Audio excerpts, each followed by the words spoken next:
Okay, so as I told you that I will be making a video on the odd same questions of MacOut for the year of 2018. So I am making this video for that purpose. Okay, so let's start. See, in this year also you got MCQs like 13 or 12 or 13. Let's see what is the number. Okay, so the first question was that which was the following is the expression for Schrodinger wave equation, right? Now for this purpose, there is nothing you can do. You have to just remember it, right? So as you know, if you just remember the uh, one dimension Schrodinger wave function, right? That might help you. So this is our one dimension Schrodinger wave equation, right? So the three dimension will look similar to this, only this part is replaced here in the this question or the three dimension by this delta function. Okay, so which is our answer here? So clearly it's the B one. Okay, so this is our answer. The next question is about thermodynamic systems, right? It asks that all living bodies is an example of which kind of system? Is it an open system, closed, or isolated? Right? Exothermic system we need not consider here. It is just out of track to distract the exothermic systems we need not consider here because it is just out of track and to distract you, right? So what is an open system? Open system is a system from where there is continuous exchange of both matter and energy, right? This is open system. A closed system is where there is an exchange of energy with the surrounding, but there is no exchange of matter, right? Matter is not exchanged, right? Whereas an isolated system is when both energy and matter exchange are forbidden, right? This is an isolated system. So in living bodies, right, it is clearly seen that we are all open system, right? We exchange energy and matter with the surroundings. So A will be the answer. Okay, the third question is from MO theory, right? From our module 1. So it asks that what will be the bond dissociation energy, the correct order of bond dissociation energy. Now you have to think it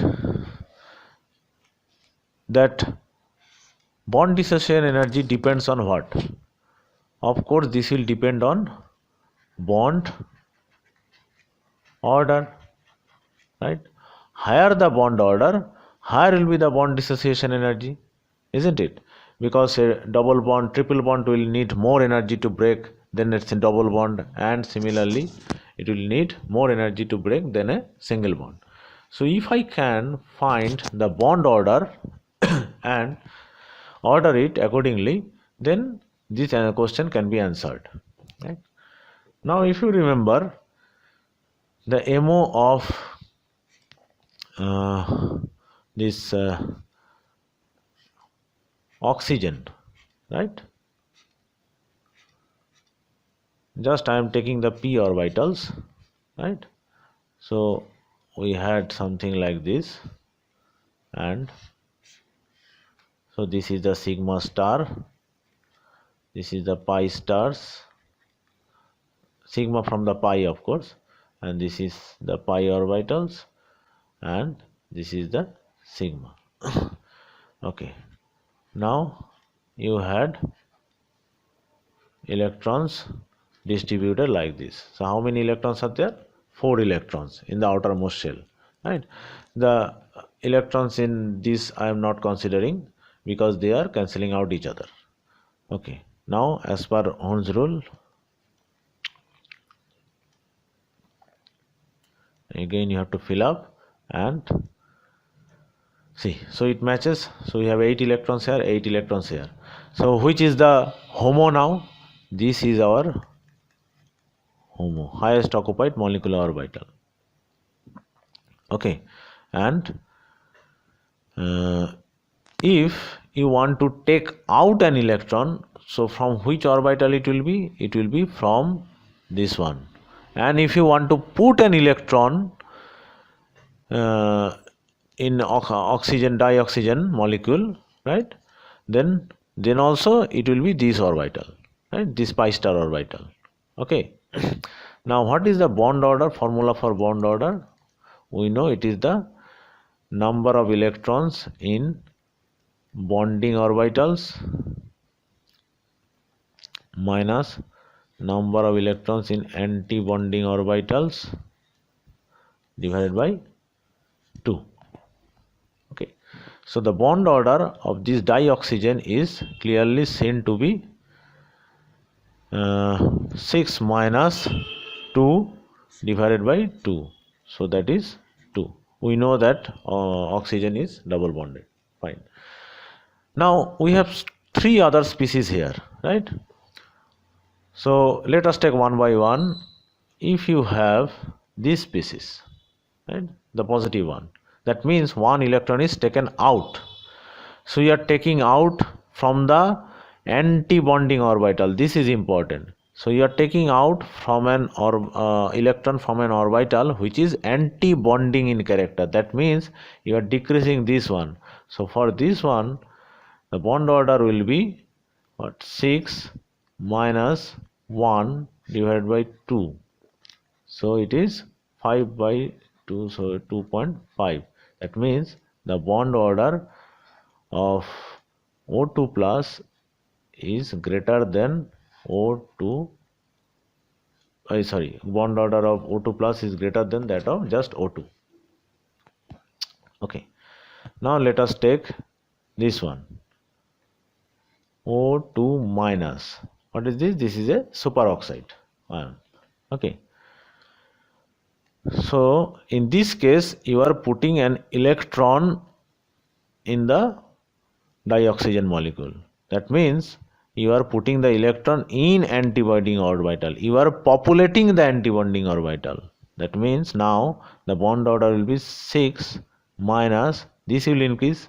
Now 2 will become 3 and divided by 2. So it will be 1.5. So it is lower than the dioxygen. Okay, and the other species is superoxide. So O2 2 minus, so it will be now you are putting another electron here in the anti-bonding orbital, so it will be 4 by 2. So this is the peroxide, right? 1. So it has the lowest bond order. So this will be the same sequence for dissociation energy also, right? So here we can find this. So this is our answer, B.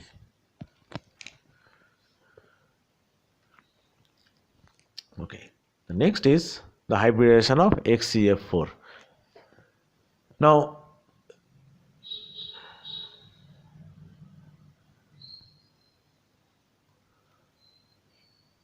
let us draw the outermost shells, right? This is P, S, P and D. For xenon, so you have all the S and P filled, right?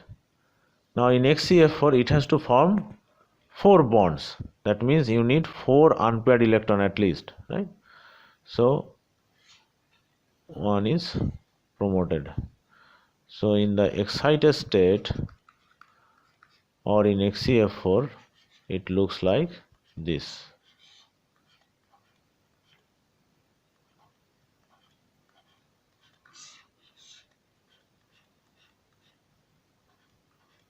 Okay, so you have 4 unpaired electrons, and which bonds bonds with 4 fluorine atom, right? So fluorine electrons, I am denoting it by the crosses. So you have 4 bond pair and 2 lone pairs, and ultimately you have sp3d2, right? sp3d2, right? And 2 lone pairs. And what will be the structure? Though it is not included, I am just discussing for again.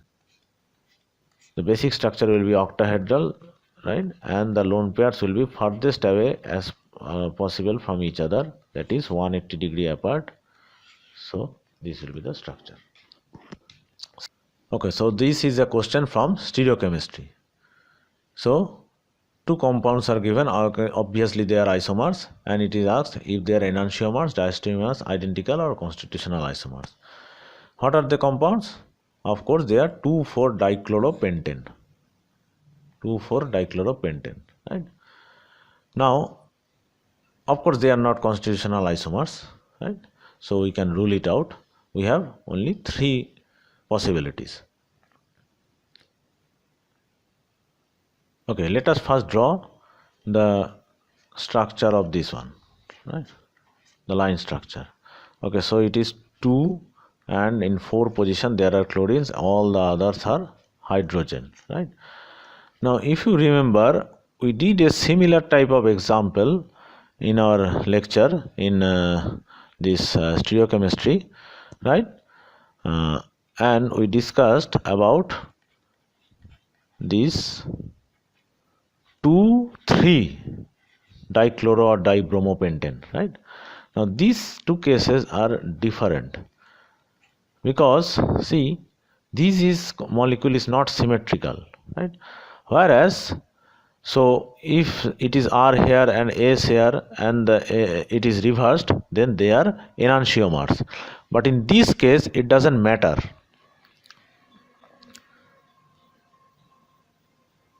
See, if you rename it, so it is 1, 2, 3, 4, 5 as you have written it, but you can also rename it other way, right? 1, 2, 3, 4, 5, because this is a symmetrical molecule, right? There is a plane of symmetry here. So as such, so it doesn't matter if it is in this is R or this is S. Suppose first we take that this is 2R, so this is, say, suppose it is R and it is S here, right? Now if you just count it the other way, so it will be 2S and 4R, so it will be same thing. That means in this case it is, they are identical. Okay, next is again from that thermodynamics module section, right? In a electrochemical corrosion, where does the oxidation happens? So there are 4 things.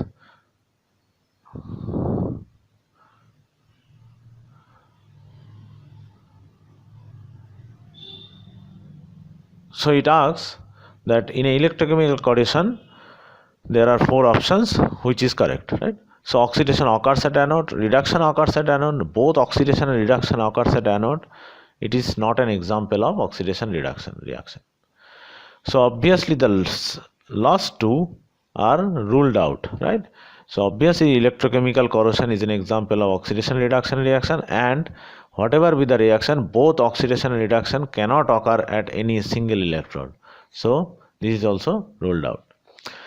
Now we have 2 possibilities, right? Oxidation occurring at anode and reduction occurring at anode. Now one thing you must always keep in mind, that oxidation always occurs at anode, right? So it is not about this negative ions and positive ions and all that. or negative electrode and positive electrode. Oxidation is the phenomenon that is occurring at anode, and reduction occurs at cathode. Right? A good way to remember is that, so if you have ox, right, you always say it is not an AOX, right? As it starts with a vowel, we have to put an ox, right? So this is for anode and this is for oxidation. And if you have a red cat, okay, so reduction occurs at cathode, oxidation occurs at anode. You have to remember this: an ox, red cat, right? So oxidation always occurs at anode. So this is our answer. Okay, of which of these exhibit fluorescence? Fluorescence is a spectroscopic phenomenon, right? And in fact, the name of this phenomenon was given by this compound, right? This was known earlier. Fluorescence came later, right? This is what? This is calcium fluoride. It is also called fluorospar or fluorite, right? This is a mineral, right? It showed that particular phenomenon of fluorescence. That's why that spectroscopy was named after this fluorospar or fluorite, right? So this is our answer. What is fluorescence? Fluorescence is when you suppose this is the ground state, right? This is an excited state. An electron, if you excite it from ground to the excited state, then after some time it relaxes back to the ground state, right? And if by doing so this relaxation is through emitting energy, light energy, then we have this fluorescence, phenomena of fluorescence.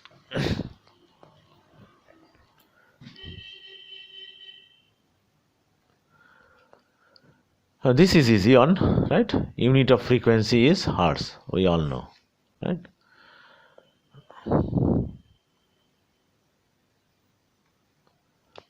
Okay, so this is a question again from the spectroscopic part, right? Which of the following is not a part of polarimeter? If you have find in my one of the video lectures that we saw, discussed the polarimeter there, right? So this nickel is obviously a part of polarimeter. It helps us to form the plane polarized light. Simple tube, obviously, because through this the sample the light passes through the sample. And analyzer is an integral part again, right? So what is left? So diffraction grating is not a part of polarimeter, right? It is not a part of polarimeter. We do not need diffraction grating. So our answer is diffraction grating here. All the other three are part of polarimeter.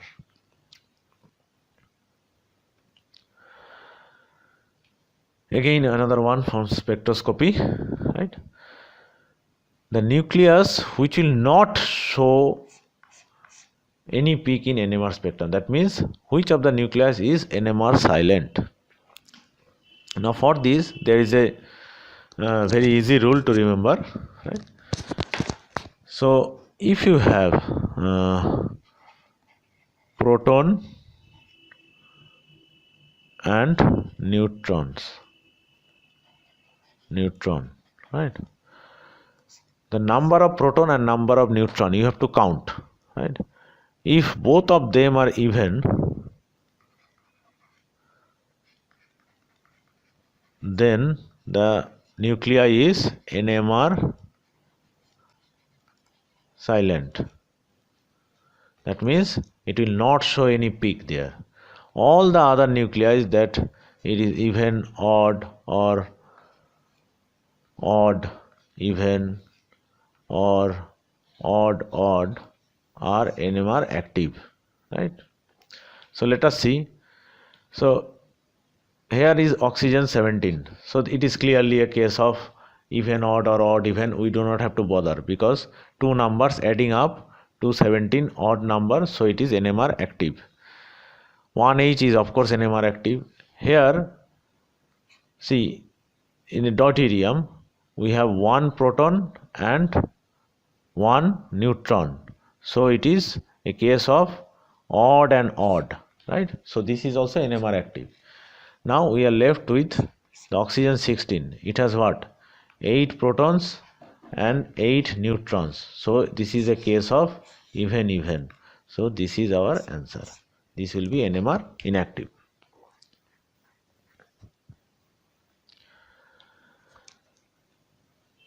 Now again a question from electrochemistry, right? This is easier, you have already learned these things.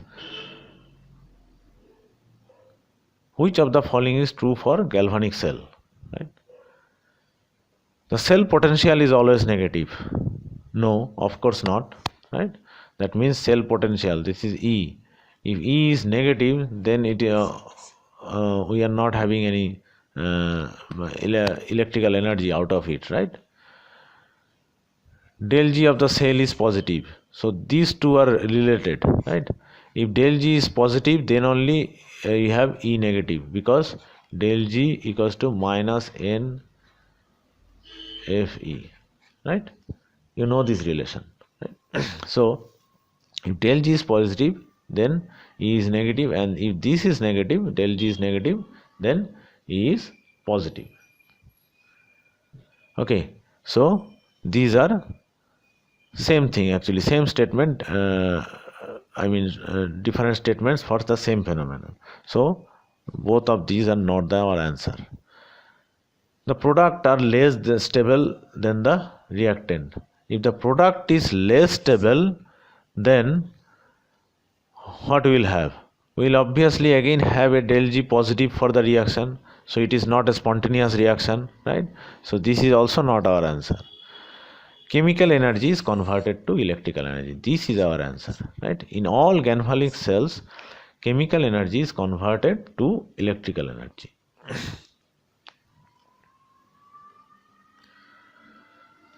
Okay, so 12th question is, van der Waals type bond is formed by, of course not sharing of electron, right? Transfer of electron is electrovalent bond, this is covalent bond. Sharing of electron by one atom only, this is coordinate bond, right? So van der Waals reaction bonds are actually very weak interactions, right? So this is our answer, which are formed by fluctuating dipoles. Okay, so we have another one, right? Here, when silicon is doped with gallium, what type of semiconductor will it form, right? So you know where gallium is. Gallium is in the group of aluminium, so it has 3 electrons in the outermost shell, so that means it has 1 electron less than silicon itself. So when it forms, right, bond with silicon, right, so there will be one hole here, right? As such, it will be p-type semiconductor. Okay, so our odd 18 is also complete here, the MCQs, right? Hope it helps. Thank you.